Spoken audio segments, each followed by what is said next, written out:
Hello friend. मैं अभिषेक Porwal Hariom computer education में आप लोगों का स्वागत करता हूं। और मैं आपको पिछले कुछ वीडियो से HTML पढ़ा रहा हूं, जो कि पिछले वीडियो मैंने आपको बेसिक शुरू किया था। इसके बाद मैं आज आप लोगों को थोड़ा HTML का थोड़ा सा आगे वर्जन पे चलते हैं। जैसे फर्स्ट वीडियो हो गया, आज आपके लिए सेकेंड वीडियो लाया हूँ, जिसमें कि लिखा है HTML is not case sensitive language. जो HTML होती है वो हमारी केस सेंसिटिव लैंग्वेज नहीं होती है। केस सेंसिटिव की बात करें तो क्या होता है, जैसे कि चाहे आप कैपिटल पी बनाएं, चाहे आप स्मॉल पी बनाएं, इससे इस पर कोई फ़र्क नहीं पड़ता है। चाहे आप, जैसे हमने मान लेते ओपन टैग में स्मॉल पी बना दिया, और जब भी हम क्लोजिंग टैग कर रहे हैं तो हमने क्या किया, कैपिटल पी बना दिया। तो इससे कोई फ़र्क नहीं आएगा, चाहे आप स्मॉल में लिखो चाहे कैपिटल में लिखो। केस सेंसिटिव लैंग्वेज में ऐसा, इसमें ये नॉट केस सेंसिटिव, जो केस सेंसिटिव लैंग्वेज होती है जैसे कि पाइथन, जावा, सी, सी प्लस प्लस, ये जो लैंग्वेज होती है ये आपकी केस सेंसिटिव लैंग्वेज। इसमें क्या है, आपने कैपिटल पी लिखा, एक स्मॉल पी लिखा, दोनों का फर्क, दोनों का मतलब अलग अलग होता है। बट HTML ऐसा नहीं है। नेक्स्ट की तरफ बढ़ते हैं। HTML elements. एलिमेंट्स क्या होते हैं, जो कि हम एक पूरे जो टैग होता है, टैग के अंदर जितना भी ये लिखा होता है इसको हम लोग एलिमेंट्स बोलते हैं। ओपनिंग टैग और एंड टैग के बीच में जो लिखा रहता है उसको बोलते हैं। नेक्स्ट चलते हैं हेडिंग। हेडिंग क्या है आपके पास, हेडिंग में चलते हैं, you can use different size for your heading. Heading इसमें डिफरेंट डिफरेंट साइज की आती है, जैसे कि HTML आपके आल्सो 6 लेवल्स में है, H1, H2, H3, H4, H5 और H6। इस टाइप की आपके पास हेडिंग आती है। इसका आपका कुछ एक एग्जांपल हमने लिखा है, जैसे कि HTML हेड, फिर हमने एक टाइटल लगाया है, टाइटल को क्लोज किया है, यहाँ पर हेड को क्लोज किया है। बॉडी, बॉडी में H1 H2 हमने अलग अलग हेडिंग यहाँ पर ली हुई है। चलते हम आपको प्रैक्टिकली करके दिखा देते हैं। अभी फिलहाल हम चलते हैं प्रैक्टिकली। प्रैक्टिकली चलते हैं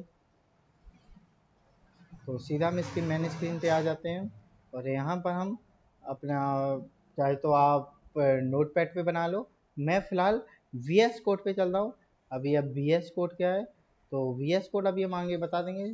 तो आप लोग अगर कंफ्यूज ना हो तो मैं फ़िलहाल के लिए अभी उस पे बना ले रहा हूँ, नोट पैड पे। बाद में हम VS कोड भी देखेंगे। नोट पैड को हमने यहाँ ओपन कर लिया फटाफट। अरे गलती से क्लोज हो गया। नोट पैड ओपन करते हैं। यहाँ पर नोटपैड ओपन, इसको फुल स्क्रीन कर ले रहे। थोड़ा सा हम इसका फ़ॉन्ट साइज़ भी बढ़ा दें, जिससे कि आप लोगों को क्लियरिटी दिखता ही रहे। और इसको मैं ओके करता हूँ। यहाँ पर हमने एक टैग लगाया है। सबसे पहले कौन सा टैग लगता है, HTML टैग। HTML के बाद हम लगाते हैं हेड टैग। हेड टैग के बाद हम यहाँ पर लगाते हैं टाइटल, और टाइटल के अंदर हमने लिख दिया हेडिंग। आप चाहे कुछ भी डाल सकते हो यहाँ पर, जो इच्छा हो। और फिलहाल तो हमने अभी यही लिख लेते हैं, और यहाँ पर हम हेड को क्लोज कर दे रहे, और यहाँ पर हम बॉडी को ओपन करेंगे, और हमने यहाँ पर एक पैराग्राफ लिया है। पैराग्राफ होता है कोई भी आपको पैराग्राफ लिखना है या ऐसा कुछ, उसके लिए। तो फिलहाल हम यहाँ पर कुछ लिखते हैं, तो इसके लिए हम एक, यहाँ से हम चलते हैं, यहाँ सीधा हम एक फॉर्म MS वर्ड से कुछ हम यहाँ से टाइप कर ले। आप क्या करो, या तो टाइप कर लो यहाँ पर ऐसा कुछ दो चार लाइन। हमने यहाँ पर ये फटाफट लिख लिया है। अब लिखने के बाद हमने लास्ट में यहाँ पर जो भी दो तीन लाइनें टाइप करने के बाद हमने पी को क्लोज कर दिया, पी टैग को। यहाँ पर हमारा ये ओपनिंग है, यहाँ पर ये क्लोजिंग है। यहाँ पर पी टैग ओपन है, यहाँ पर क्लोज है।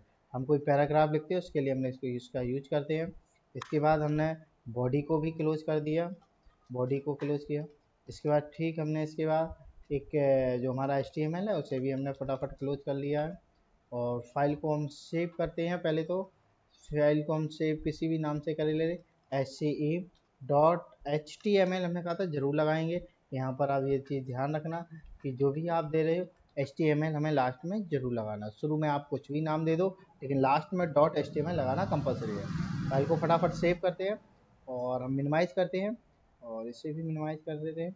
यहाँ पर एक SCE नाम से एक फाइल बन के आपके पास आ गई, जो यहाँ पर आपको दिख रही होगी इस जगह पर। इस पर हम डबल क्लिक करते हैं, तो जो भी हमने वहाँ पैराग्राफ में लिखा था वो यहाँ पर आ गया, और जो भी हमने हेडिंग में लिखा था वो आपको यहाँ पर दिख रहा है। अब चलते हम फिर से, हम यहाँ पर एक हेडिंग बनाना है। हम चाहते हैं टॉप पे एक हेडिंग आई, तो हमने यहाँ पर H1 ले रहे हैं, बड़ी हेडिंग में चाहिए एकदम बढ़िया सी। तो हमने डाल दिया हरिओम हरिओम कंप्यूटर एजुकेशन, हमने यहाँ हरिओम कंप्यूटर एजुकेशन डाला और H1 को हमने यहाँ पर क्लोज किया, फाइल को हमने सेव किया फटाफट। और सेव करने के बाद हम यहाँ पर चलते हैं, इसको करते हैं रिफ्रेश। रिफ्रेश की शॉर्टकट की होती है F5, और चाहे आप यहाँ पर रिलोड पेज पर क्लिक करते हैं। हमने जैसे यहाँ पर क्लिक किया, ये आपके पास हेडिंग बन के आ गई। अगर बाई चांस हमें इससे छोटी हेडिंग बनानी होती तो हम फटाफट एक और हेडिंग आपको दिखा दे रहे, मैं यहाँ पर H2 डाल देंगे, यहाँ पर H2, और H2 में हमने फिर से यही जो ऊपर लिखा था वही हमने नीचे लिख दिया, फटाफट इसी को टाइप कर दिया और H2 को हमने फिर क्लोज कर दिया और इसको फाइल को फटाफट सेव किया। तो यहाँ पर जाके हमने रिफ्रेश करते हैं, जैसे हमने ये अब H1 और H2 दोनों हेडिंगों में देखो बहुत सारा डिफरेंट आ रहा। ये थोड़ी सी बड़ी हेडिंग है, ये आपकी छोटी। अगर आपको और भी छोटी चाहिए तो H2 की जगह आप H6 कर लो, जो कि सबसे छोटी होती है। तो हमने फटाफट यहाँ पर H2 की जगह H6 किया, तो फाइल को सेव कर देते हैं कंट्रोल S से। सेव करने के बाद यहाँ पर आते हैं, रिफ्रेश करते हैं, तो ये आपकी छोटी हेडिंग आ जाएगी, क्योंकि आपको यहाँ पर बहुत छोटी सी दिख रही होगी। ठीक है, तो ये होता है आपका हेडिंग। हेडिंग टैग आपको समझ में आ गया होगा। अब चलते हैं हम आगे, आगे देखते हैं क्या है इसके बाद। ये आपका इसका जो भी यहाँ पर ये एक एग्जांपल, इसका स्क्रीनशॉट ले लो, इसका प्रैक्टिकल कर लेंगे। तो उसके बाद यहाँ पर आपका ये आउटपुट जो भी आएगा वो आपकी स्क्रीन पे इस टाइप से आ जाएगा। चलते हैं next, line break. Line break क्या है, चलते हैं लाइन ब्रेक की तरफ।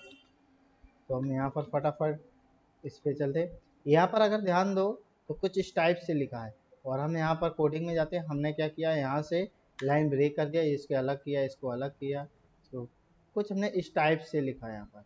अब हमने जैसे ये लिखा है और हम फाइल को सेव करते हैं।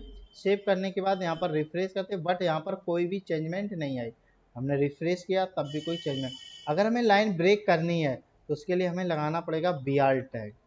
इसकी कोई भी क्लोजिंग टैग नहीं होती है, तो आप सीधा BR टैग लिखेंगे, फाइल को सेव करेंगे। फाइल को सेव करने के बाद F5 करें, तो जहाँ भी हमने BR टैग लगाया वहाँ से ये फाइल आपका पेज ऑटोमेटिक ये तोड़ के इसने लाइन ब्रेक कर दिया है। अब हमें चाहते हैं जैसे कि यहाँ से योर डॉक्यूमेंट के बाद भी एक BR टैग लग जाए, तो हमने BR टैग लगाया, फाइल को सेव किया और F5 किया। तो यहाँ पर आपका द के बाद यहाँ और योर के बाद ये भी आपका डॉक्यूमेंट पेज टूट गया, मतलब उसमें एक लाइन ब्रेक हो गई है। लाइन ब्रेक करनी है तो हम किसका यूज करेंगे, लाइन ब्रेक का, BR टैग का यूज करेंगे। नेक्स्ट की तरफ बढ़ते हैं। यहाँ पर कोई भी समस्या यदि आपको आती है किसी भी टैग में तो आप मुझे कमेंट करके पूछ सकते हैं। और नेक्स्ट है इसका ये एग्जांपल लिखा है, जैसे P टैग फिर BR लगा है, यहाँ BR टैग लगा, इसका ये एग्जांपल करेंगे। इसका आउटपुट कुछ इस टाइप से आपके सामने आएगा।